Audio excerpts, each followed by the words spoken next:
అందరికీ జై భీమ్. ఈరోజు ఆంధ్రప్రదేశ్ పల్నాడు జిల్లా నరసరావుపేట పట్టణం ప్రపంచ మేధావి భారత రాజ్యాంగ నిర్మాత డాక్టర్ బాబాసాహెబ్ అంబేద్కర్ గారి విగ్రహం వద్ద మాల మహానాడు రాష్ట్ర కమిటీ ఆధ్వర్యంలో నియోజకవర్గ అధ్యక్షులు వర్కింగ్ అధ్యక్షులు పిస్తల దేవరావు అధ్యక్షతన ఏదైతే గత నెల 26వ తేదీన శ్రీరామనవమిని పురస్కరించుకొని అసెంబ్లీ డిప్యూటీ స్పీకర్గా ఉండబడినటువంటి రఘురామకృష్ణరాజు ఉండి నియోజకవర్గ శాసనసభ్యులు ఉండి నియోజకవర్గం పెదపేటలో ఆకివీడు మండలంలో పాటుపడినటువంటి ఒక గుడికి చూడటానికి వెళ్ళి ఆ గుడి కొత్తగా నిర్మించాలని కానీ లేకపోతే ఆ గుడికి రమ్మని ఆ ప్రాంతంలో ఉండబడినటువంటి హిందువులు కానీ పిలిచినటువంటి సందర్భం లేకపోయినప్పటికీ ఆ ప్రాంతానికి వెళ్ళి దళితులు, బీసీలు, క్రైస్తవులు, మిగిలిన కులాలు మెజారిటీగా ఉండబడినటువంటి ఆ ప్రాంతానికి వెళ్ళి ఆ ప్రాంతంలో మత విద్వేషాలను రెచ్చగొట్టి అక్కడ సుమారు ఆకువీడు పెదపేటకు సంబంధించినటువంటి మాలపల్లి మీద అసూయతో దళిత క్రైస్తవులను విమర్శిస్తూ క్రైస్తవులు ఇక్కడ ఉండటానికి వీల్లేదనేటటువంటి విధానంలో తను మాట్లాడినటువంటి తీరు చాలా బాధాకరమైనటువంటిది.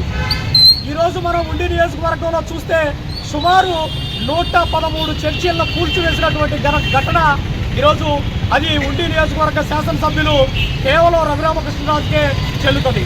మనం ఈరోజు ఒక ప్రజాప్రతినిధిగా నియోజకవర్గంలో ఉండబడినటువంటి రఘురామకృష్ణరాజు ఒక మతాన్ని ఎంచుకోనో, ఒక కులాన్ని ఎంచుకోనో, ఒక పార్టీ మీద బేస్ అయ్యి ఈరోజు అతను పనిచేస్తా ఉన్నాడు ప్రజాప్రతినిధిగానంటే ఆయన నియోజకవర్గంలో మెజారిటీగా ఉండబడినటువంటి ఎస్సీలు, ఎస్టీలు, బీసీలు, ముస్లిం మైనారిటీలతో పాటు క్రైస్తవులు, బుద్ధులు, మిగిలిన మతాలన్నీ కూడా హిందువులతో పాటు ఓట్లేస్తే నేడు ఆయన శాసనసభ్యులు, నేడు ఆయన ఉప శాసన సభాపతి.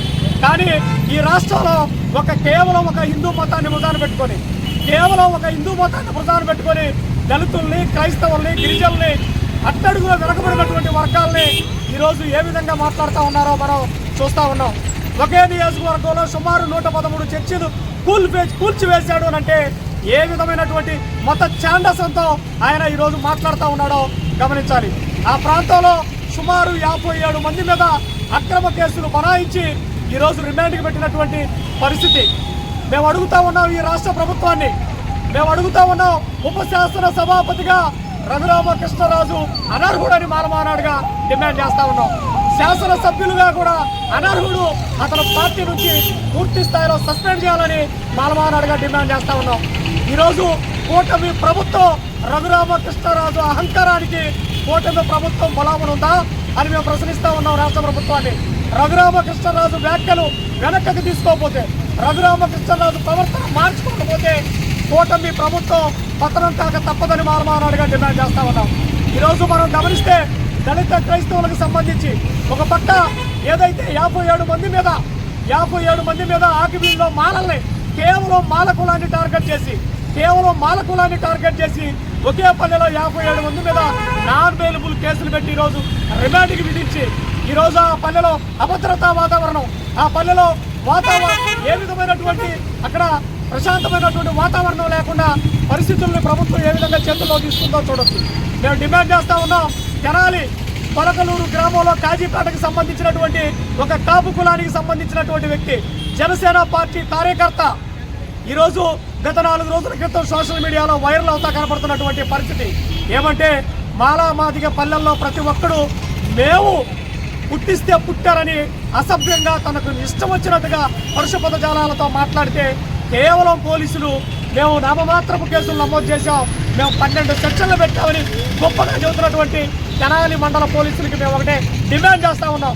అయ్యా, మీరు అదే తెనాలి ప్రాంతంలో 2 ఎస్సీలు, ఒక ముస్లిం, ఒక బీసీ, ఒక కానిస్టేబుల్ మీద అనుచిత వ్యాఖ్యలు చేశారని, అనుకోకుండా అతని మీద దాడి చేశారని మీరే సృష్టించి గంజాయి కేసులు ఉన్నాయని, రౌడీ షీట్లు ఉన్నాయని పలు కారణాలతో వాళ్ళు ఉండే ప్రాంతానికి తీసుకెళ్లి అరికాళ్లు కోటింగ్ ఇచ్చినటువంటి 2 సిఐలు, ఎవరైతే పోలీసు యూనిఫామ్ వేసుకొని 2 సిఐలు ఎవరి మీద అయితే ఆ 2 ఎస్సీల మీద, ఒక బీసీ, ఒక ముస్లిం మీద దాడి చేశారో ఆ స్థాయిలో చల్లా నాగరాజు అనేటటువంటి ఒక కాపు కులస్తుడు, ఒక జనసేన కార్యకర్త మరి జిప్పు తీసి తన లింగాన్ని ఈరోజు సోషల్ మీడియాలో పిల్లల దగ్గర నుంచి ప్రతి ఒక్కరూ చూస్తున్నటువంటి సోషల్ మీడియాలో తను లింగాన్ని చూపించి ఏం పిక్కుంటారో మాట్లాడితే కేవలం కేసులు పెట్టి మేము రిమాండ్కి పంపించామని చేతులు దులుపుకున్న ఈ ప్రభుత్వానికి ఒకటే హెచ్చరిస్తా ఉన్నాం.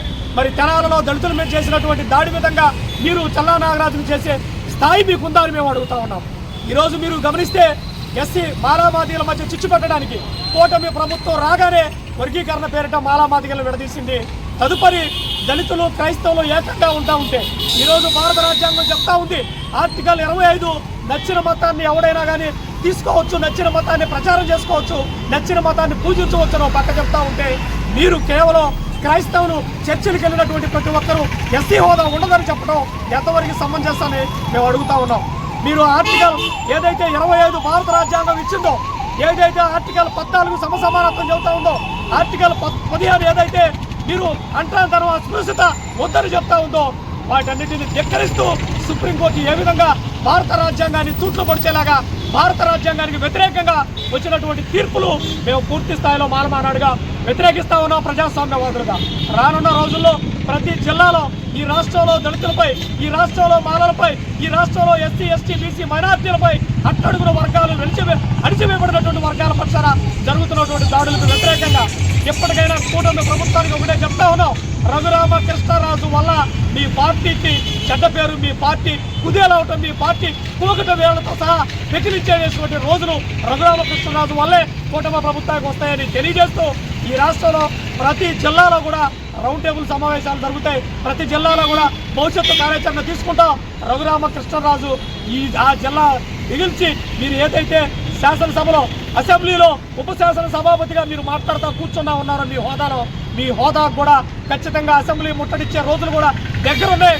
అసెంబ్లీలో ఉండబడినటువంటి అతని ఉప శాసన సభాపతిని తీసివేయకపోతే, పార్టీ నుండి సస్పెండ్ చేయకపోతే ఖచ్చితంగా రాష్ట్రంలో మిగిలినటువంటి దళిత సంఘాలని, ప్రజా సంఘాలని, మిగిలిన మీరు హిందూ మతం ఉన్మాదంతో మేము మాట్లాడుతూ ఉంటే ఈరోజు చాలామంది మిగిలిన కులాల్లో ఉండబడినటువంటి వ్యక్తులు క్రైస్తవ పాస్టర్లుగా ఉంటా ఉన్నారు. మరి వాళ్ళకి ఓసీలుగా ఉండబడినటువంటి పాస్టర్ని క్రైస్తవ మతాలకు వెళ్తున్నారు. బీసీగా కుల సర్టిఫికేట్ ఇచ్చే దమ్ముందా ఈ ప్రభుత్వానికి అడుగుతా ఉన్నాం. మరి బీసీలు, మరి బీసీ ఏబీలుగా ఉండబడినటువంటి వ్యక్తులు క్రైస్తవ మతంలోకి వెళ్తున్నారు. వాళ్ళకి బీసీసీలుగా ఇచ్చే పరిస్థితి మీకుందా? కమ్మలు, కాపులు, రెడ్లు ఈరోజు ప్రధానంగా మరి క్రైస్తవ మతాన్ని భుజాన్ని పెట్టుకుని పాస్టర్గా వ్యవహరిస్తూ ఉన్నారు. వాళ్ళకి ఏ సర్టిఫికేట్లు ఇస్తారని ఈరోజు ప్రభుత్వాన్ని, కేంద్ర ప్రభుత్వాన్ని కూడా డిమాండ్ చేస్తూ ఖచ్చితంగా రానున్న రోజుల్లో కూటమి ప్రభుత్వం రఘురామకృష్ణరాజుపై చర్యలు తీసుకోకపోతే, ఏదైతే గత ప్రభుత్వంలో మాజీ ఎమ్మెల్సీ, అప్పుడు ఎమ్మెల్సీగా ఉండబడినటువంటి అనంతబాబు ఏ విధంగా అయితే దళితులను ఊచకోతపోయడానికి ఒక వ్యక్తిని, అతని దగ్గర ఉన్న డ్రైవర్ సుబ్రహ్మణ్యాన్ని చంపడానికి కారణమయ్యాడు, వైఎస్ఆర్ కాంగ్రెస్ పార్టీలో అనంతబాబు లాగా, తెలుగుదేశంలో రఘురామకృష్ణరాజు లాగా మీ పార్టీలో పతనం కావడానికి, ఆ రోజు వైఎస్ఆర్ కాంగ్రెస్ పార్టీ పతనం కావడానికి అనంతబాబు ఏ విధంగా ఉన్నాడో ఈ రోజు కూటమి ప్రభుత్వం కుదేలవడానికి కూడా రఘురామకృష్ణరాజు ఆ విధంగా ఉంటాడని మరి ఏదైనా రాష్ట్ర ముఖ్యమంత్రి గమనించాలి. లోకేష్ బాబు గారు చెప్పారు, నా తల్లిని కాదు, ఈ రాష్ట్రంలో ఏ తల్లి గురించి మాట్లాడినా మేము ఇలాగే చర్యలు తీసుకుంటామని చెప్పినటువంటి లోకేష్ బాబు గారు మాలామాదిగల వాళ్ళ తల్లుల గురించి మాట్లాడిన చల్లా నాగరాజుపై ఏ చర్యలు తీసుకుంటారని మరొకసారి డిమాండ్ చేస్తూ ఖచ్చితంగా రానున్న రోజుల్లో మంచి భవిష్యత్తు కార్యాచరణ తీసుకుంటాం. దీన్ని ఏ స్థాయి ఉద్యమానికి తీసుకెళ్తామని మాలమానాడుగా హెచ్చరిస్తూ ఈ కార్యక్రమానికి చేసినటువంటి ప్రతి ఒక్కరికి ఉద్యమ జైభీం తెలియజేస్తూ సెలవు తీసుకున్నాం. జై భీమ్, జై భారత్.